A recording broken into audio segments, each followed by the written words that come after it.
harus semangat dong. Kita tadi kan di segmen 1 kita habis nanya-nanya soal aktivitas dari Mbak Wi. Nah sekarang kita pengen tahu nih lebih lanjut dari kegiatan Mbak Wi yang sekarang.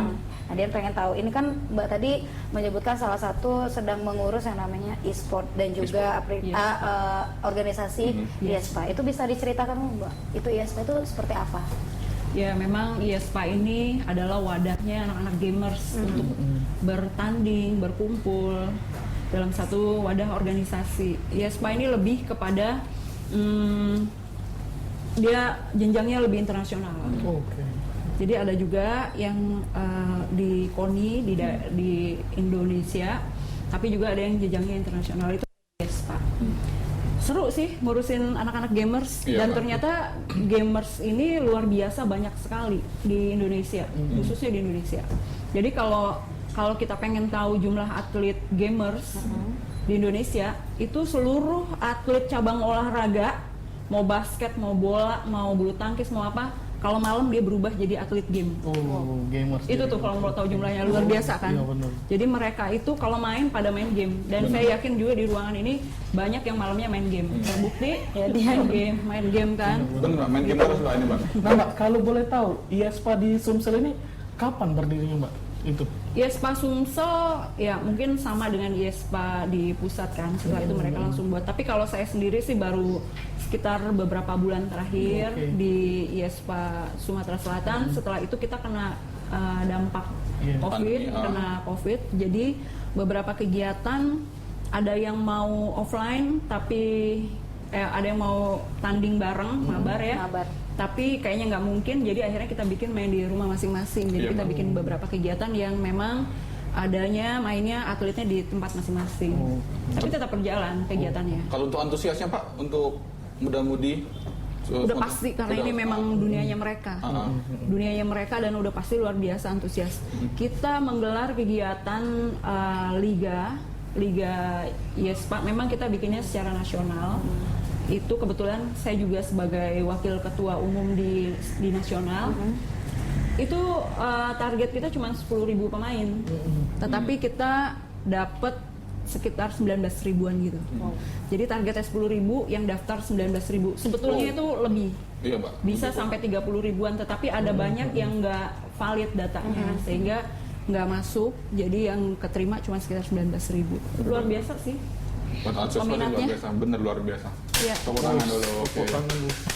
Buat Mbak, anak-anak kalau gamers. untuk mengenai Mbak kan ini menjadi ketua umum IESPA Mbak. Kalau untuk visi dan misi Mbak sendiri itu seperti apa Mbak untuk IESPA di nasional, terutama di Sumatera Selatan?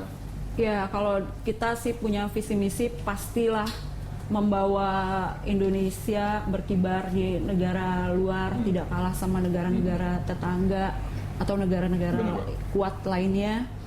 Ini jadi PR buat kita, dan kita pengen banget, karena begini, di Sumatera Selatan khususnya banyak banget orang main game, tapi mereka nggak tahu caranya gimana. Bahkan ada juga kan beberapa orang tua yang nggak terlalu support anaknya. Bener Pak, itu benar banget kalau itu Pak. Nah kan, jadi kan kita juga ini yang kita berikan edukasi kepada teman-teman semua, kepada orang tua, kepada mereka, supaya mereka lebih melihat ini sebagai salah satu kegiatan berprestasi, olahraga prestasi juga gitu. IESPA ini termasuk kategori olahraga, jangan salah. Iya Pak, soalnya udah banyak masuk orang yang kemarin nggak tahu. Asian Games kemarin kalau salah banget. Iya, di Asian Games kita sudah dapat medali perak. Medali perak kemarin. Ya, nanti target kita berikutnya harus emas nih. Amin. Kalau bilang visi misi di situ salah satunya. Kalau kemarin yang mewakilin pas Asian Games ada nggak Pak yang orang Sumsel Mbak? Di Sumsel di beberapa kegiatan internasional lainnya, tapi bukan di Asian Games ada. Oh ada Mbak. Ya. Oh, keren. Luar biasa. Apa namanya game lah balik ini? Nganonut lah. Nah, kalau untuk perkembangan e-sport sendiri di Sumatera Selatan sekarang itu seperti apa? Sekarang sudah mulai rame nih kalau saya lihat si anak-anak gamers. Jadi saya bikin satu klub e-sport namanya BKB e-sport. Apa memang semangatnya dari Benteng Kuto Besa, lahirnya juga dari situ. Nah, itu peminatnya yang banyak mau masuk, mau bergabung jadi atletnya kita, mau pengen di endorse, di support sama kita, karena kita siapin pelatih. Jadi kita siapin pelatih, kita siapin tempat, terus mereka juga nanti bertanding kemana juga kita biayain, kita siapin akomodasinya dan lain-lain. Nanti kalau misalnya ya kita support sampai dia menang. Itu. Jadi banyak juga yang mau jadi ikutan, pengen masuk dan sebagainya. Rame sih, oke sih. Jadi pertumbuhannya lumayan luar biasa. Apalagi sekarang kalau kita lihat di hadiah-hadiahnya, kalau di internasional itu bisa sampai 31 juta US dollar. Bener, Mbak. Kalau nggak salah tuh zaman dulu tuh malah Dota Mbak yang terkenal Mbak. Sebelum masuk ke Indonesia terkenal kan tuh kejuaraan Dota tuh ada yang bisa 15 miliar, 20 miliar itu. Tuh, bayangin tuh kalau adik-adik kita atau kita sendiri atau kakak-kakak kita atau siapa bisa main dapat hadiah segitu. Benar. Berarti bisa dijadiin mata pencarian. Iya. Oh mainnya habu terus. Sekarang banyak perkembangan games kan udah makin banyak gitu kan. Jadi mungkin itu juga salah satu yang bikin orang jadinya berminat gitu gabung. Iya. Banyak orang juga jadi berminat karena variannya juga banyak gamenya. Sesuai sama kesukaannya kita. Bener. Kalau sukanya basket ya main NBA 2K basket. Kalau sukanya perang-perangan ya bisa main PUBG. Mobile Legends juga. Oke. Kalau melihat perkembangannya Mbak sebelum dan sesudah adanya ESPN ini gimana Mbak untuk para gamer ini? Kalau buat saya pribadi sih sepemantauan saya ESPN ini sangat bermanfaat ya rasanya buat teman-teman gamers ya, karena jelaslah mereka yang tadinya nggak ada wadah jadi punya wadah, yang tadinya nggak main-main aja daftar aja sendiri, ini jadi kita support bareng-bareng, jadi sama-sama kita dorong gitu. Dan ya tantangan terbesar kita game, banyak orang tua belum melihat itu sebagai salah satu olahraga berprestasi.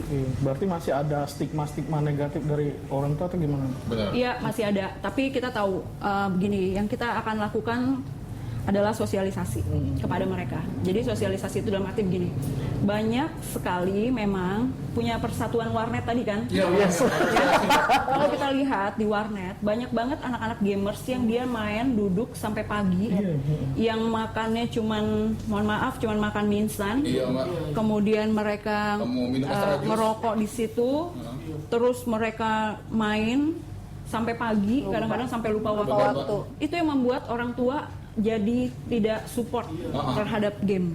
Dia bilang olahraganya di mana? Kemudian ininya di mana nih? Kalau prestasinya di mana?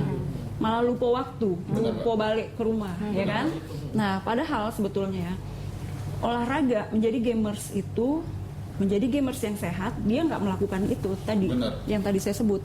Dia tetap akan atur waktu. Buat ningkatin skill dia main, ya. Ini berlatih itu untuk skill. Tetapi yang menentukan nanti pada saat di meja tanding itu adalah daya konsentrasi. Siapa yang bisa menang? Mereka yang olahraga, mereka yang tidurnya cukup, yang besok pagi tanding, malam dia nggak begadang, yang dia makannya 4 sehat 5 sempurna, dia minum vitamin.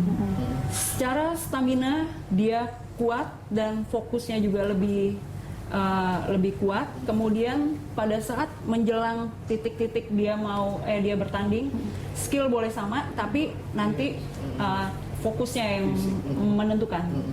Jadi gitu. Jadi itu yang kita sosialisasiin terus. Kalau misalnya dia makan seadanya, ngerokok, begadangan, itu bukan cara yang sehat untuk jadi pemenang, apalagi untuk dia berprestasi di dunia game. Luar biasa. Memang kita harus mengedukasi lah. Soalnya kan kita bedakan kalau main game sama kita produktif di game. Jadi kalau game tuh bukan dijadi untuk senang-senang, tapi untuk sebagai profesi gitu. Menghasilkan, soalnya kata kalau YouTuber tuh penghasilannya bisa miliaran gitu. Iya betul. Untuk e-sport kayak kemarin pernah lihat latihannya tim EVOS gitu Mbak. Itu latihannya sehari dijadwalin 8 jam Mbak dia Mbak. Bener-bener dia latihan terus mengasah terus, tanding terus memang mereka digaji gaji di atas rata-rata Mbak. Iya, karena dia skillnya udah skill dewa. Bener Mbak.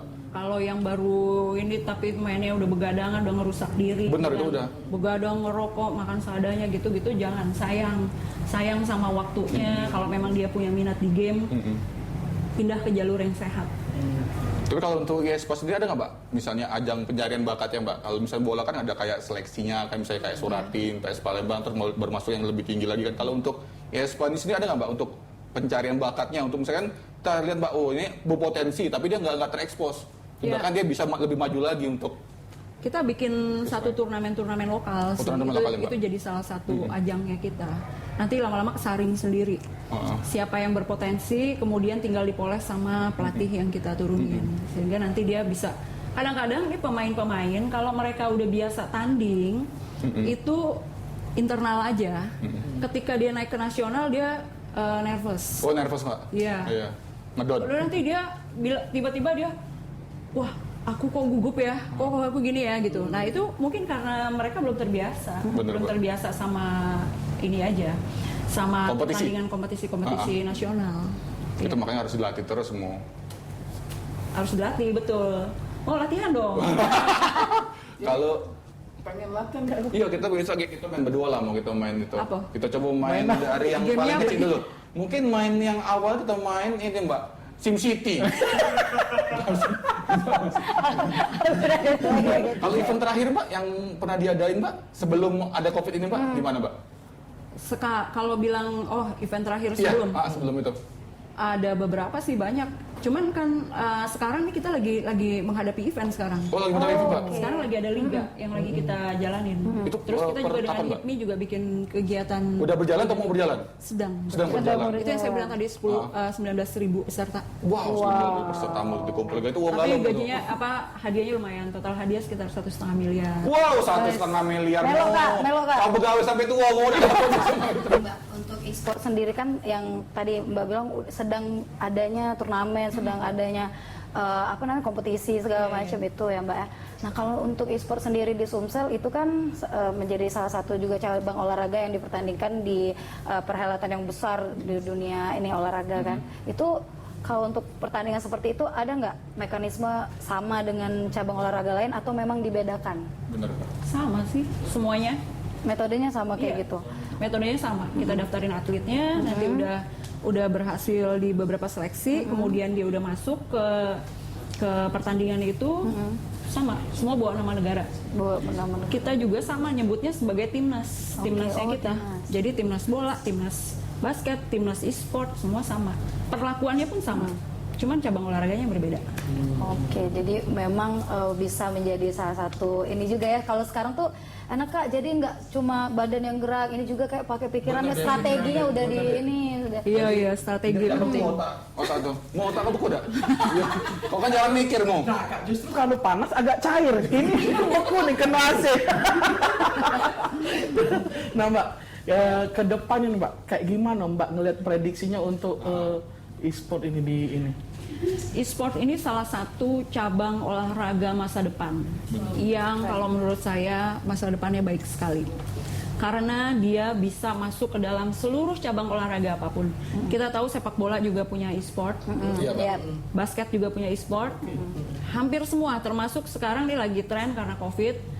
Si Formula One juga dia bikin e-sport. Oh, di sport juga Mbak. Jadi dia pemain-pemain yang beneran tuh pakai simulator namanya. Dia bertanding bener-bener seperti pertandingan sebetulnya, tapi sebenarnya dia cuma di balik setir sama layar lebar yang menampilkan view-nya, jalannya.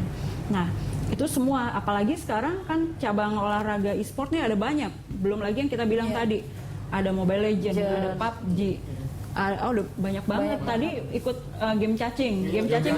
Ada juga tuh, Pak? Kalau perlu untuk Momo kita ada ini. Pertandingan game cacing gitu kan. Nah, Kamu kan sudah gembuk muter-muter beda. kalau saya lihat tuh kalau orang-orang kantoran banyak yang main Candy Crush. Iya. Tahu kan? Iya. Banyak dong kalau ngelihat main-main laptop, kirain main apa gitu padahal main Candy Crush di HP juga. Itu juga bisa kita bikin sebetulnya kompetisinya seru-seruan ya. Ternyata banyak juga peminatnya dan itu udah masuk kategori walaupun dia belum kategori e-sport ya. Itu maksudnya game online, bisa dibikin game online-nya. Benar, luar biasa. Untuk waktu-waktu dekat ini Mbak, apa sih Mbak yang dilakuin IESPA Mbak? Atau ada turnamen, atau ada seleksi yang untuk gamers-gamers yang di Sumatera Selatan sendiri Mbak? Ya, kita lagi mempersiapkan diri untuk tahun depan kita punya SEA Games. SEA Games? Ya, kita juga lagi nyiapin. Mungkin nanti ada di tahun depan juga ada Asian Games, walaupun ini masih eksibisi, juga kita nyiapin atlet-atlet kita buat ngikutin eksibisi. Setidaknya itu jadi ajang latihannya dia nih. oh nih saya latihan e-sport di sini gitu. Seperti itu sih kita lagi bikin. Oke, luar biasa. Oke, pokoknya di segmen 2 ini kita ngasih bener-bener informasi untuk para gamers ini. Ya. Soalnya kan kalau untuk gamers tuh ya janganlah kita main warnet sampai tidak balik ke rumah, dicari mama pakai sapu kan. Sebenarnya kan sekarang sudah punya wadahnya kita Iya nanti. bener sih. Apalagi Kak Momo biasanya latihan F1 itu Mbak yang di tempat-tempat game yang di mall. Aduh kan mobil. Oh iya, gitu. mobil yang udah itu ada kertas. Ya pakai koin itu. Iya itu bukan F1 kamu mau. Iya. Sampai kena marah. Itu Oke, kita lanjut di segmen 3. Mungkin kita akan bahas lebih mengembirakan lagi. yang untuk para gamers kan penasaran kan, apa sih yang bisa mereka lakuin yang untuk mengasah kemampuan mereka kan? Tetap di Sriwijaya TV, tetap di Sriwijaya Now, jangan kemana-mana, tetap di Sriwijaya Now.